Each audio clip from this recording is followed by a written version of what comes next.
Your Honor, I'll let Mr. Redden speak first. He wants to address the court.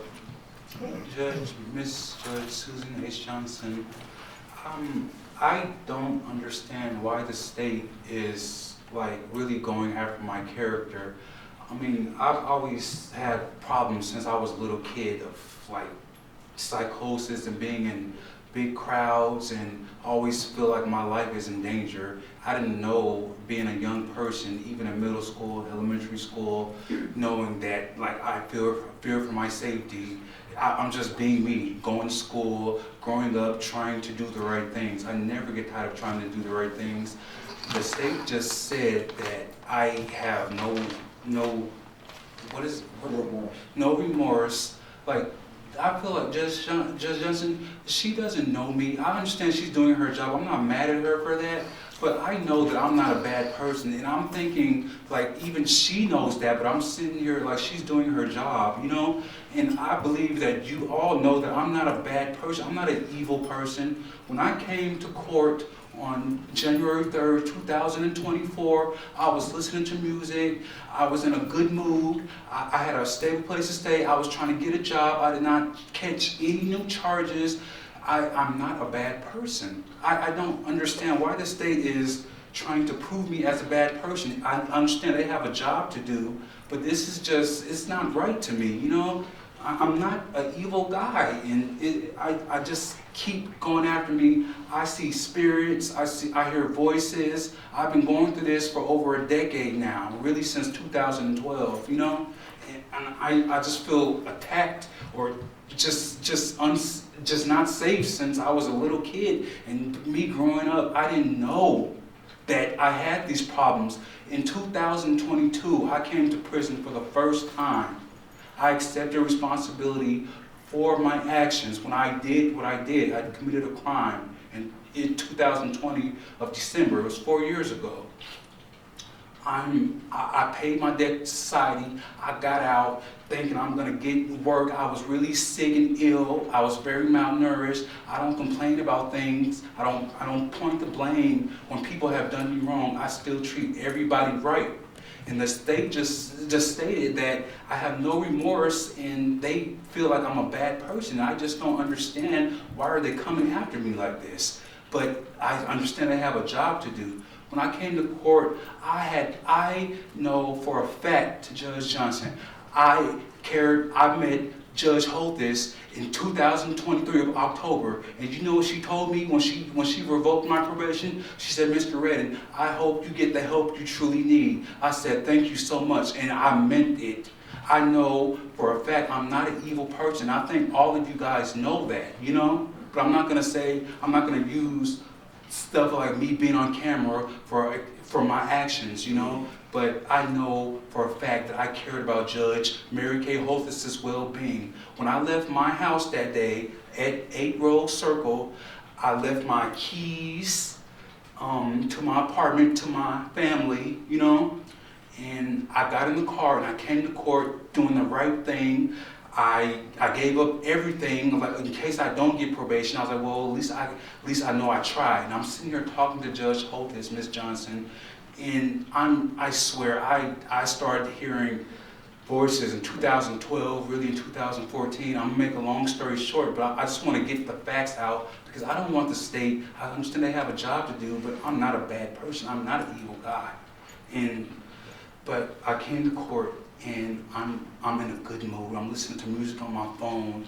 I'm like, oh, whatever. I remember I about to hug my mom, my foster mother who raised me since I was 11 years old. I hugged her like, just in case if I don't get depressed. You could see it in the videotape yourself. I was in a good mood. I don't want to be known as a person who has mental illness because those people get attacked.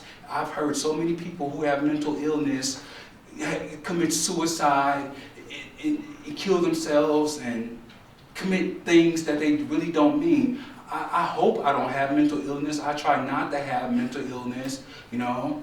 I don't want to be known as a person who has mental illness because they get attacked, you know. So I try my best when I'm going through all these problems. Since I was a little boy, like I told you, I didn't know I had these problems until 2 years ago. I was sitting down in prison and I had this dictionary, and I was like, oh, that's what that word means. That's what that really means. I didn't know that. Oh, stuff has a deeper meaning. You know, like, wow, I never could think like this. I was in prison with nothing to do. I did a 12 to 30 months. I did 15 months total, and I cleaned up my sentence. I paid my debt to society, and I got out as a good, productive member of society. I didn't know and didn't want to believe that I had mental problems, you know. I started seeing spirits November 2022. I'm not making excuses for my actions, but I'm saying I'm not a bad person. And I know that I did not intend to kill Mary Kay Holthus. I know I cared about her well-being, Judge Johnson. You know, and I came to court that day, and I was talking to her, and I told her I never stopped trying to do the right things. I wasn't pointing like, oh, this person did this to me. I deserve a chance of probation. Like, this is not fair. All I see was red, and all I heard her say, oh, this, like, she said, and I finally watched the whole video. I was standing here in the courtroom with all of you guys, and I finally saw the entire video. Judge Johnson, I'm like, I can't believe this. And I wasn't even mad at Michael Lawson. I was like, I commend him on doing for what he did, and everybody in the prison trying to make me hate him and hate the judge, and I'm still trying to do the right thing. They putting stuff in my ear, and I can't get away from it. But basically what I'm trying to say is, everything I've been doing, this is just like, this is not right to me. But like I said, I know the state has a job to do. And basically what I'm saying is, I know I cared about Mary Kay Holthus, to make a long story short, but when I was sitting here talking to her, I swear this has been happening to me since 2012. I saw nothing but red, and I heard her say, I think it's time for a taste of something else. I saw nothing but red, and I don't remember doing anything except for jumping on top of her and doing this to her robe. I was like, why are you doing this to me? That's what I wanted to ask her, if I think I know myself, but I'm not really sure. That's the only thing I could come up with. I had 11 months, but I can't really come up with anything, but I know that I cared about Judge Mary Kay Holthus' well-being, you know? That's all. Thank you. Can you sit during my, Sure.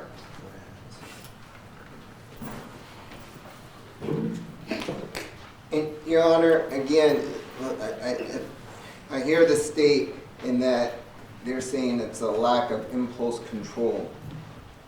I agree with that. However, he's adjudicated guilty, not guilty, but by mental illness. And so, bottom line, his ability to control his impulses are vastly different from my ability, from, Mr. Giordani's ability. He does not have the same ability to control his anger, what he's going to do, because, as you saw in Dr. Paglini's report, from day one, from birth, he has had this mental illness based upon his mother's drug use at the time of her pregnancy, the stuff that he saw during him growing up, going through different households, going to a stable home in his foster parent, but he was still unable to comply with just normal behaviors. And that all of that should be taken into account. I think this case starts again in April of 2013. The 18th is when he was arrested after going after his brother-in-law with the baseball bat. Basically, again, this was during a period of time where he wasn't doing his medication. He was off his meds. He's going through his paranoid disorders, whatever those that were outlined by Dr. Paglini. And this whole incident arises from that. He gets into court and he's deemed incompetent. He can't comply with the normal court proceedings that were occurring. He refused transport 3-4 different times. Then he gets into court and he's unable to control himself. Why? Because he wasn't on medication. He goes to competency court. He is eventually given medication to subdue the voices, to subdue his impulses, and he's able to comply. That person that is able to comply is the person that we see today, Your Honor. We made sure he was on his medication. We asked the prison. I asked him personally. That wasn't done prior to his sentencing in the original case that occurred out of the 2023 incident. And that's the other point I wanted to bring up. This case is very different than most of the cases where we have a mentally incompetent person in the court proceedings. Usually, their incompetency keeps them in custody. This is the first that I'm aware of that they're actually released out of custody. He was released, and then he had the inability to get back on the medication that was being given to him free of charge at Clark County Detention Center. He tries to make appointments, as you saw in Ms. Springer's affidavit, to get this medication. For 2 months after his release, which again is an occurrence that I haven't seen before, he's unable to get that medication. Of course, he's going to slip back into the same impulsive behaviors that he had before. Of course, he's going to slip back and not being able to suppress the thoughts and delusions that he was having. He went back right to what we saw in August 2023. And so again, that should all be taken into consideration. The state is asking for consecutive time. Part and parcel, his mental illness continued from the 2023 incident all the way until today. He was never released after sentencing in January 2024. We're asking, and I'll get to how much time, but we're asking that it all be run concurrent with his sentence that was received from Judge Holthus, the 1948, to whatever Your Honor believes is appropriate today. And the reason why we're asking for this to be concurrent is simply because he didn't have the chance to get out. He didn't have the chance to rehabilitate himself. He didn't have the chance to demonstrate to the court that, okay, he learned his lesson. He was still under the state's control during the time of his sentencing. The same state that we forgot to inquire prior to his sentencing whether he was under his medication, the same state that didn't provide him with his medication, the Mojave Health Clinic, being it during the holidays, was unable to give him an appointment. I believe that this case has shed light on people's mental illness and what we have to do to, number one, bring them into court and understand what they're going through. And I don't think the answer is just throw away the key, give them a whole bunch of years. That benefits no one. We understand that a message has to be given. Since he's been on his medication, as you see him today, Your Honor, he's being courteous, he's being compliant, and he's deeply remorseful about the events and what happened that day. What I haven't shared with anyone other than my staff, and me and Mr. Redden talked about it. The first time that he saw the entire video was right here in court during the presentation of evidence.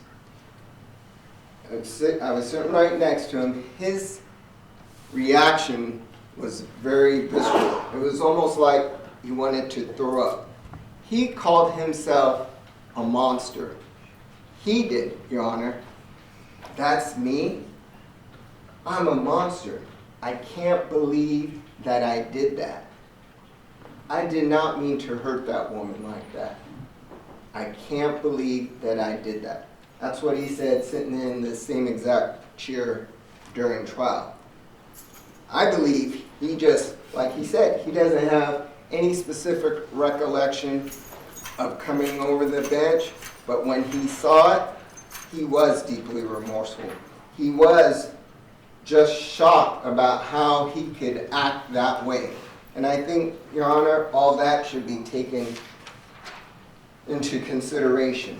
He understands a difficult position that you're in. We talked about this at length. I told him, there's just no way you're going to be granted probation in this matter. That was spelled out to him.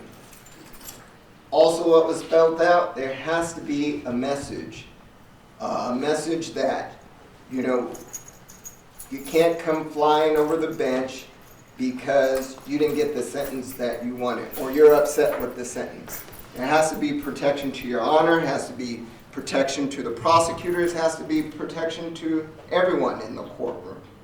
And so that message has to be sent so we don't have the next Joe Schmo that gets upset and takes it out on court staff or anybody surrounding them. He understands that. And with that understanding, he knows that he has to do some time. What we're asking for, Your Honor, is a 4 to 11 year sentence. How we got to that was a 2 to 5 on counts 1, 2, 3, 4, and 5, all to run concurrent. Consecutive to that, and by statute, counts 6 and 7, we're asking for a 2 to 6. So the total of that and the count 6 and 7 are run concurrent with each other. So, and we're asking also that be concurrent with his current 19 to 48 sentence. So we're asking for a 4 to 11 year sentence.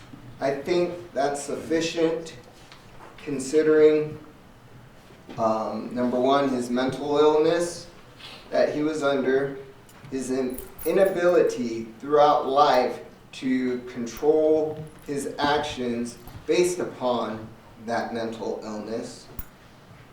The state and our failure to be able to recognize mental illness and what we should do in terms of addressing it, getting him the type of help, and not just throwing him into prison, but figuring out ways, which we're not equipped with, but a psychologist would be more adept to figure out how to help these individuals and give them a life plan or whatever it takes so when they do get out into society, they're able to comply and have appropriate behavior. As you saw from Ms. Springer's affidavit, this was an individual coming off of his meds that still wanted to comply. He had a living arrangement. He was trying to get to his appointments. He even obtained a job at the Teamsters union and received a dispatcher job, while he was waiting for sentencing that day. This is a person that can and would be able to do it given the appropriate help from a psychologist and mental health counseling. So we're asking again, Your Honor, considering all the information that was provided to you, considering the gravity you know, his mental illness and his life, that you sentencing to what we recommended.